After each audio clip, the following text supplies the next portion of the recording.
Welcome to the BullHorn. Fortunate to have, live in New York City again, Howard Lindzen joining us. Let's talk about what this show's about, momentum stocks, and JDS who? JDS Uniphase?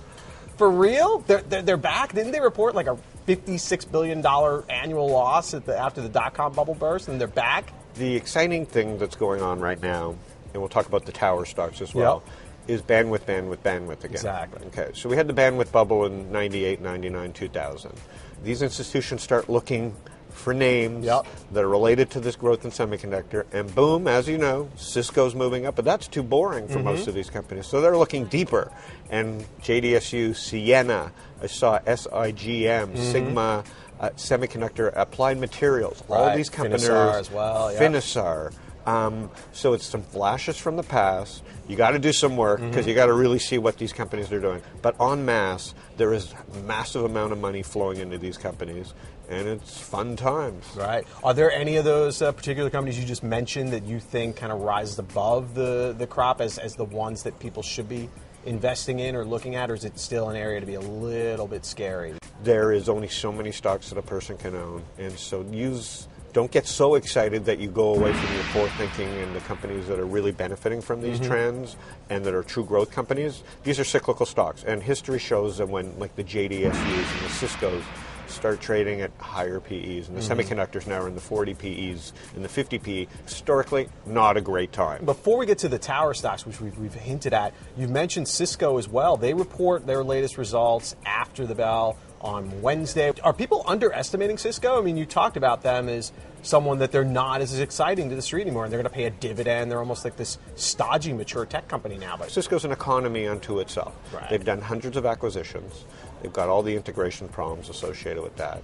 They have these massive sales goals to meet. And so it's just a tougher business to make sense in. But we are all watching that news because they will drive the smaller companies. Right. All right, to wrap up, in this world we live in where smartphones, everyone has one, it's obviously the growth story.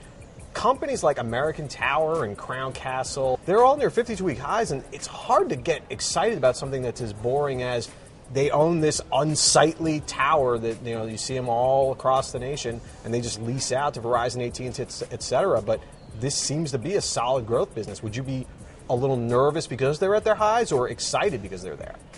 It's always good to see companies, in general across America, if stocks are doing well, and they're not doing well just because the company's hoarding cash, which you don't want, but if they're doing well, they're hiring. Right. And so there's two reasons they're doing well. They're doing well speculatively, that everybody's pouring money into them, and that's not really doing anybody any good. Or they're doing well because business is actually going well, and they're hiring. So you got to wear two different hats. Is it the hat that you're long in the market, and I just love seeing stocks go up, because it's going to carry my portfolio up?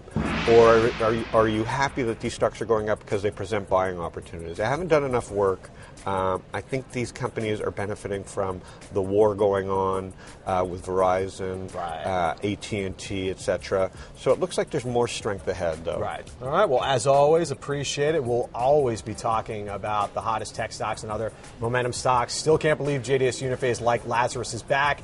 And since I can't resist a good dig at my employer, I mentioned JDSU had at the time the record annual loss. That was since eclipsed by Time Warner? Yes! Back when we owned AOL, but AOL's gone to bigger and better things like the HuffPo. Good for them. Yeah, well done.